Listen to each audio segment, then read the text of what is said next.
файлдар менен иштөөнү бир аз айтып берейин ошол тууралуу. Демек азыр бизде мындай маселе бар экен. Red Apple TXT деген текст бар дейли. Аны кайдан алдым? Кызыл алма деп издедим дейли. Аны таптым. Могу жерден алып туруп монда көчүрдүм. Көчүрүп алып туруп редакторга могу Red Apple деген файл түзүп туруп салып койдум да. Эч туралабай ушу болгондой кылып эле салып койдум. Анан кийин улантабыз. Текстти ачтым. Open Red Apple TXT, анан read режимде, окуу режимде ачып атам, мына могу жерде мында атат. Red Apple TXT R деп жаздым. Open файлдын аты, анан окуу режими. Да башка режимдер бар, анан да айтып берем өзүнчө. Анан бул текст объектисине карата, могу файл объектисине кечиресиз. Read деген методду чакырдым. Read дегенде ошол бул өзгөрмөнүн ичине болгон текстин баарын карматып койду. Анан аны print кылып атам. Анан сөзсүз түрдө бул open кылгандан кийин жаап коюшубуз керек. Болбосо эс тутумду жей берет да. RAM эс тутумун жей берет. Ошон үчүн жаап коебуз, ошондо орун бошойт эс тутумда. Анан мындай иштетсек, бизде Windows'то ушуна ката чыгат. Unicode decode error. Бул Windows ушундай жазылган экен, бир аз кызыктуу нерселер чыгып калышы мүмкүн. Мындай болуп калса, encoding деп айтасыз. UTF-8 кыргызча тамгаларды тааныбайм, же япончо, же башка ошол англис тили сыяктуу мындай батыштын тилдеринде жазылган тамгалар болсо иштей берет. Кыргыз тили же болбосо жанагындай немис тилинде умляут сыяктуу тамгалар келгенде какап калат. Андан кийин ошон үчүн мондай encoding жазып коебуз. Мунун дагы бир жолу бар. Муну унутуп калам десеңиз, анда мындай кылсаңыз болот. Мен бул дагы бир жолун айтып берейин. Муну контексттер менен иште деген бар да. With open деп туруп Red Apple TXT read окуу режиминде, анан encoding UTF-8 дедик. Анан as text object болбосо as f деп деле коюшат. F деле коюн, айырмасы жок. Ошентип туруп, анан contents барабар f check it read дедик. Print contents дедик. Так эле ошол текст чыгат азыр. Мында сиз жапканды унутуп калам деп коркпойсуз да, ушинтип кете бересиз. Contents. Могу жер print'ти мындай деле кылсаңыз болот. Могу блоктон чыгар деле. Могу жерде жасалган нерсе, могу контексттен, могу блоктун ичинен тышкары деле жеткиликтүү болот. Бияктан деле. Ошентип иштеп кете бересиз кадимкидей эле. Эми бир аз кичинекей маселе кылалы. Бул болсо бир тексттин баарын окусак, read line деген нерсе бар.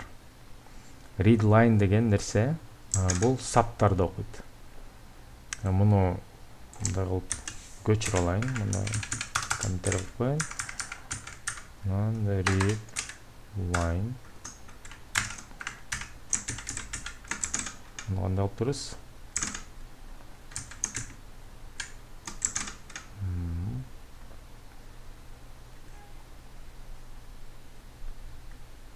Так, line барабар text object read line деп тур. Макул. Line барабар read line. Муну мындай кылып турайын. While line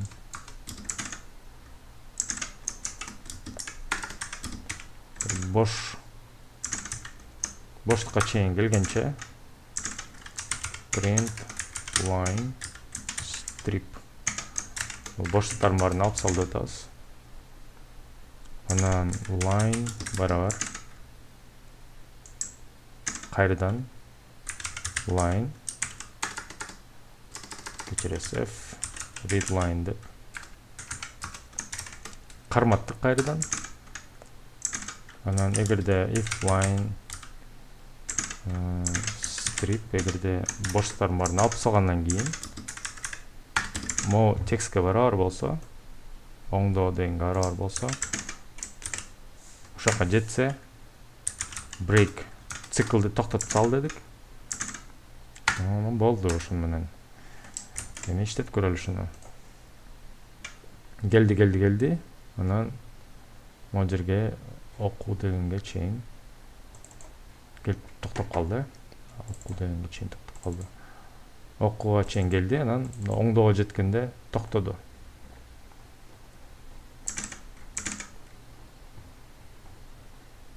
Могу жерден башталды. Жашыруу, мазмуну дегендер болуп атат.